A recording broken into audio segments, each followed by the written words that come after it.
Hello, everybody, and welcome to Miss Valley Entertainment News. My name is Dread. Hey, I'd like to do something a little bit different.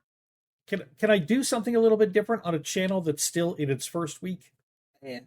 Debatable. But anyways, I thought it was a little bit different.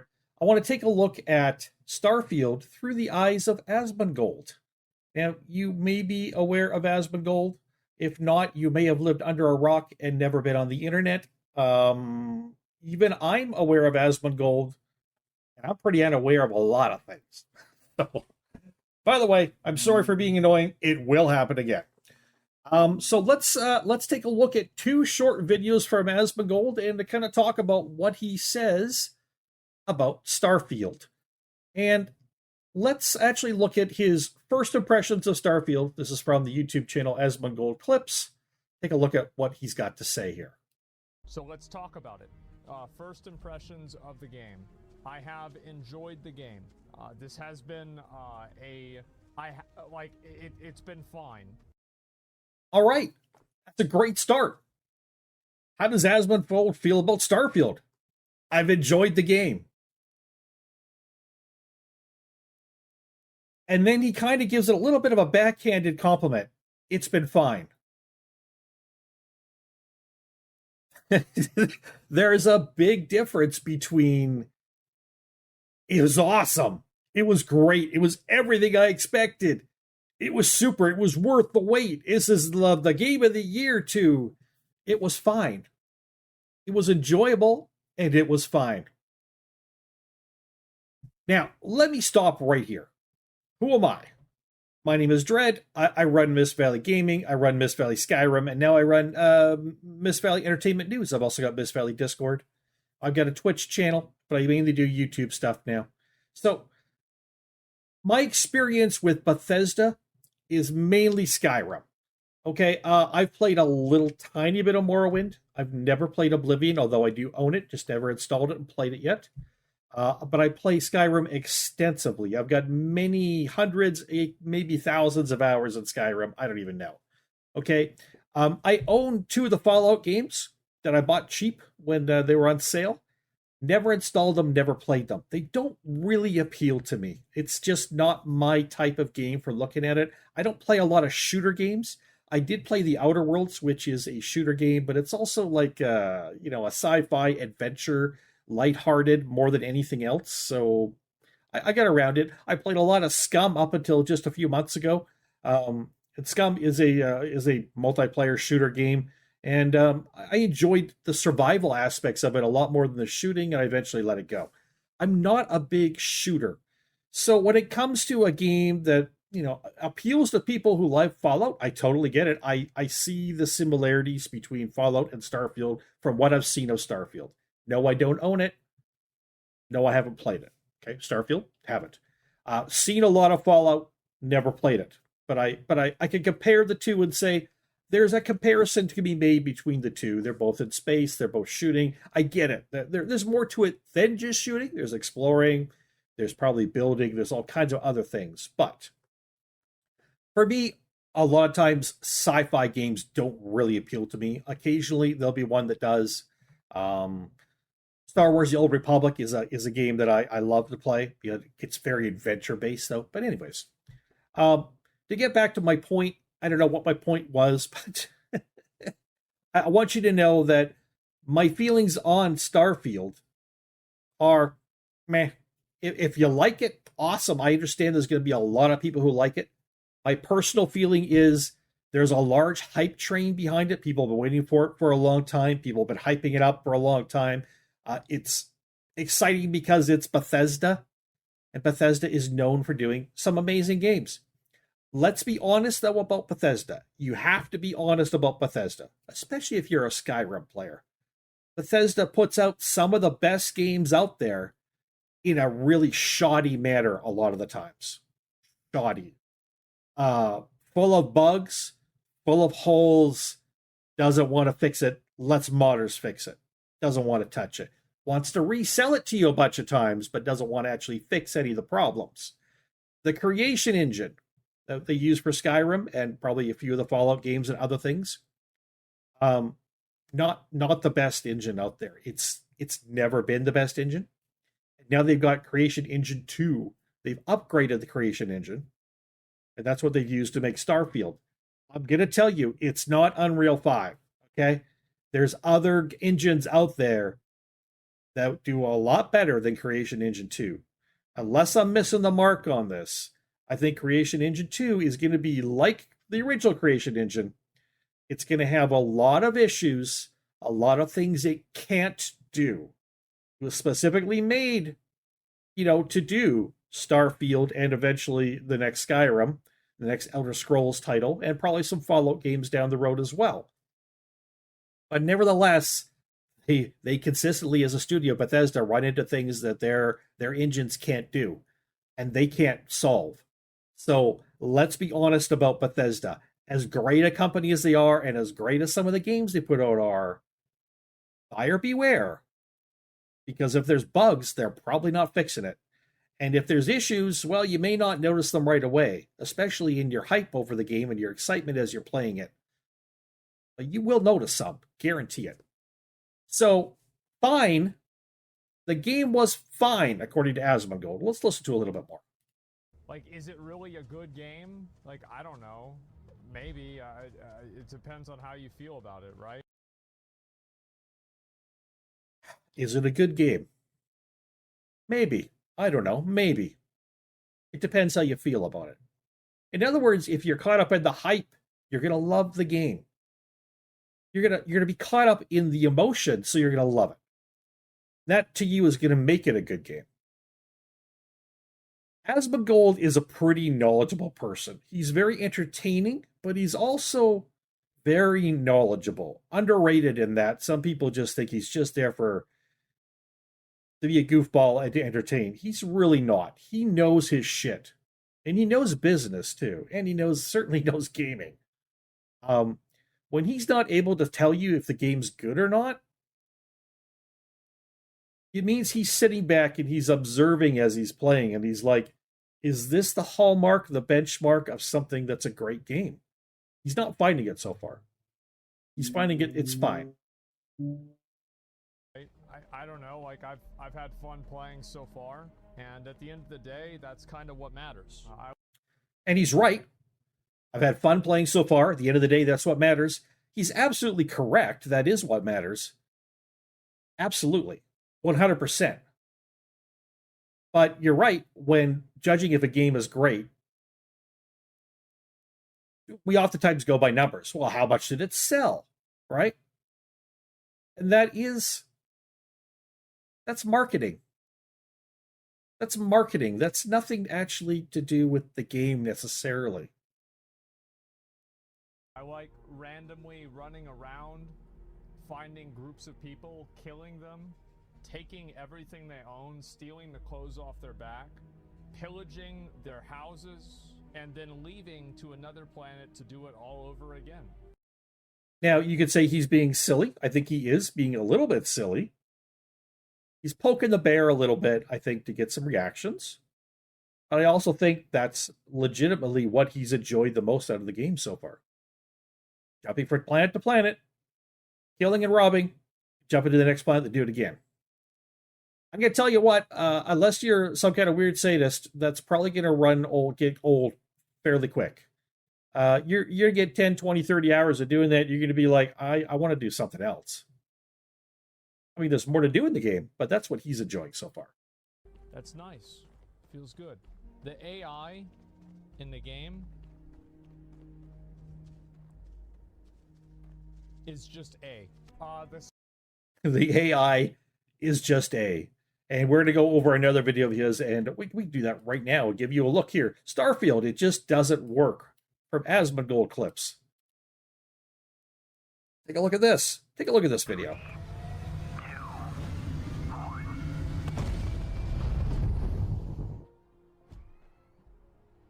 That their robot's having a problem. We're so No pathing at all. You're spending the time, and we know you've waited a long time to finally see Starfield. Person running trying to run through a wall. This is a $100 game. That's not a $100 game. I'm sorry. People may pay $100 for the game gladly because of the hype and because they desperately want to play it and because it's Bethesda. But when games do that, unless you're only seeing that one time in the entire game and it only happens once, ever, but chances are that's not true.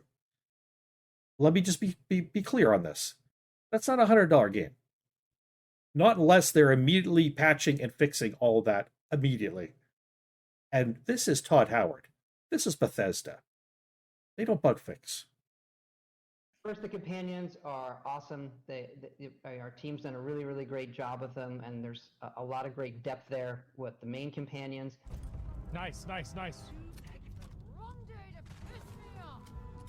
You got it. Hey, She's got absolutely nothing. You do you. And that, my friend, is how we do things. Your AI is standing there facing the wrong way, running into a little fence, with their gun pointed in the wrong direction, with the enemies firing from behind them, doing nothing. That's on a $100 game, people. Is that right? And we've really spent it most of this year playing the game a ton. Did you bother to write down when you had a bug, Todd? Did you bother to fix the bug? Over and over. Obviously, bug fixing and all of those things, performance. Bug fixing, performance. These are two issues that I believe you're going to have, at least on some rigs. I've heard the rumors that some rigs can't get above 30 FPS in some areas. We'll see if that continues to be true or not, but those are the rumors I've heard. And those rumors came from people who had played it in early access, in beta testing or whatever else.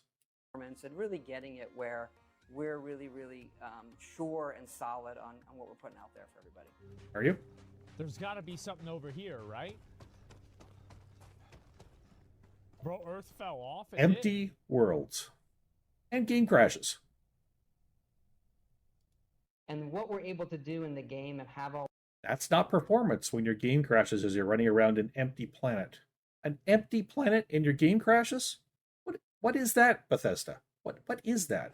Now, lest you think I'm here to crap on Bethesda, I'm not. I love Skyrim. Okay? I love Skyrim, and I'm looking forward to the next Elder Scrolls game. I have a channel devoted to Skyrim. Don't come on there and get hate texts and stuff for me. I don't need that. Just listen. I'm saying, in the hype, some people are missing some of the reality of what's actually going on here. All these things looking amazing and running from all of the items that we're simulating and people, spaceships, full planets. Full planets? That's not what I hear. Oh. There's no full planets. They're the invisible walls you run into. By the way, that is some great AI. Todd, Howard, and Bethesda, that is some wonderful AI. That looks a hell of a lot like Skyrim, 2011 Skyrim, with guns in space. And when I say that, I mean, hey, it looks great, and in 2011 Skyrim was amazing. But those are the kind of bugs Skyrim had and still has, and this is the kind of bugs that this game, Starfield, now has.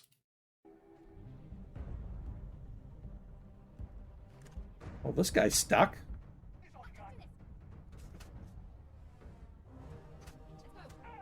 Nice. We got him. What's Get him like through the what's walls? ratio of the like procedurally generated stuff to the handcrafted stuff? Well, the planets themselves, the landscapes, pretty much all procedural. We kind of make these large, think kilometer-sized tiles we've generated, and those get kind of wrapped around the planet. Okay, what's on top of this mountain? Procedurally generated barren planet. More rocks. I think That's pretty tough to do, Todd. I mean, it's pretty tough to do. like a lot of gamers out there, we have dreamt of a game where we look to the skies and we can blast off into space where you could explore with complete freedom in the galaxy. Okay, let's... Is there complete freedom? See if I can go over to the sun. Aims towards the sun, blasts off with his ship. Full boost, lots of speed. You getting anywhere? Is he getting anywhere?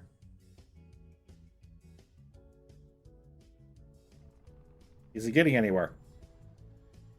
Have I made any distance between like this and Mercury? He's literally gone nowhere. No.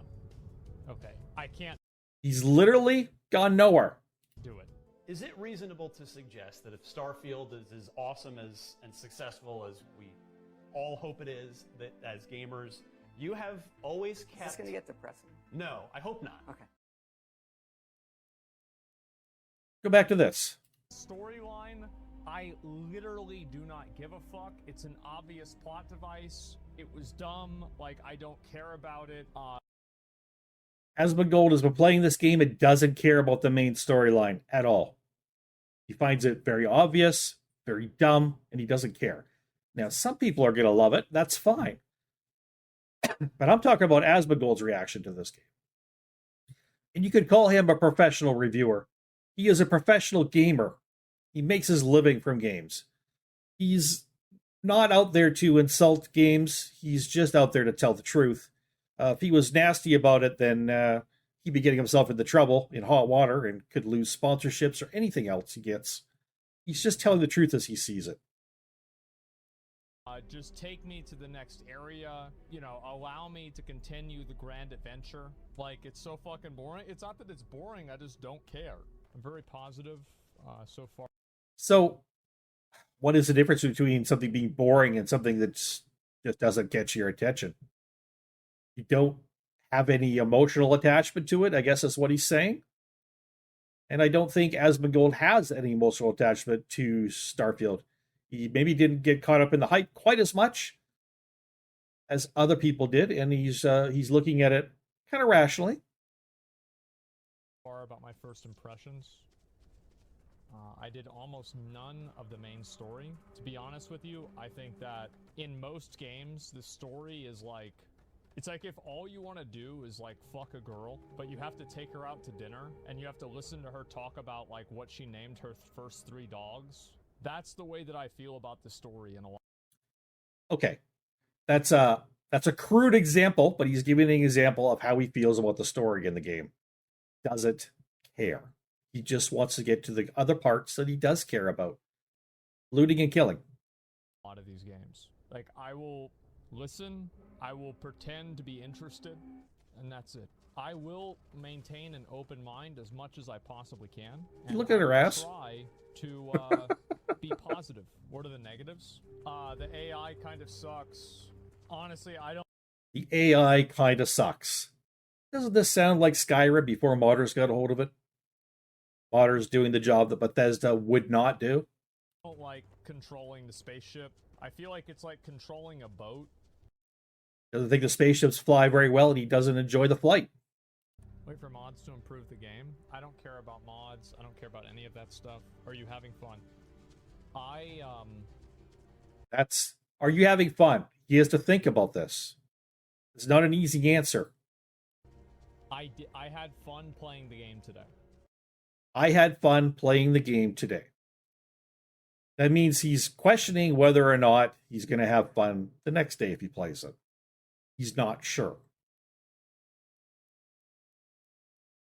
So this is my look at how Asmongold feels about Starfield.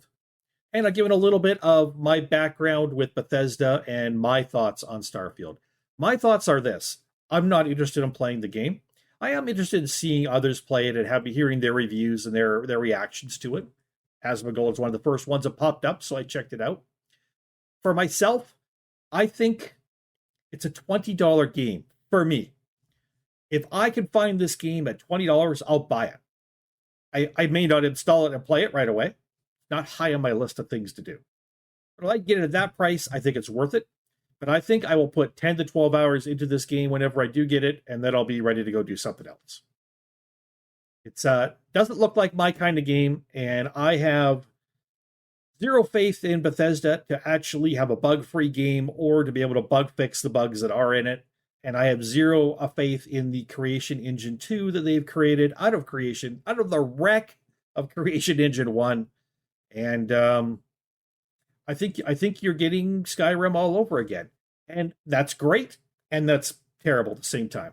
Skyrim was an amazing game that pushed some boundaries. I don't think this game is pushing boundaries as much, but I think it is a large scoped, amazing type game. I don't think it'll have quite the same overall resonance years later that Skyrim does. I think they hope it will, but we'll see. That they're relying totally on modders for that. But I also think comparing it to Skyrim, it's the same as Skyrim because it's going to turn out to be something of a buggy mess. Yeah, that's my thoughts on that. And like I said, don't hate me. You're allowed to have completely different opinion. I'm not telling anybody don't buy the game. I'm not telling anybody this game is shit. All I'm saying is, here's what Asmongold says about the game. Here's what I think about the game. And I would just say, have an open mind. Don't be too fanboy about it if you can, and pull back and look at the big picture and make sure you're not glossing over something that's wrong or off or bad in the game and just ignoring it because of the hype, because of the tunnel vision. That's all I'm saying. And we'll see in the end how this turns out. The years to come will tell. Obviously, sales numbers, I'm sure, will be very high. It is a Bethesda game, and there's a lot of hype. But remember, sales doesn't necessarily mean the game is good or great or groundbreaking or astounding. A lot of people are probably just going to find it fine. So from Mist Valley Entertainment News, my name is Dread. Thanks for showing up and spending a little time here. Catch y'all later. Bye-bye.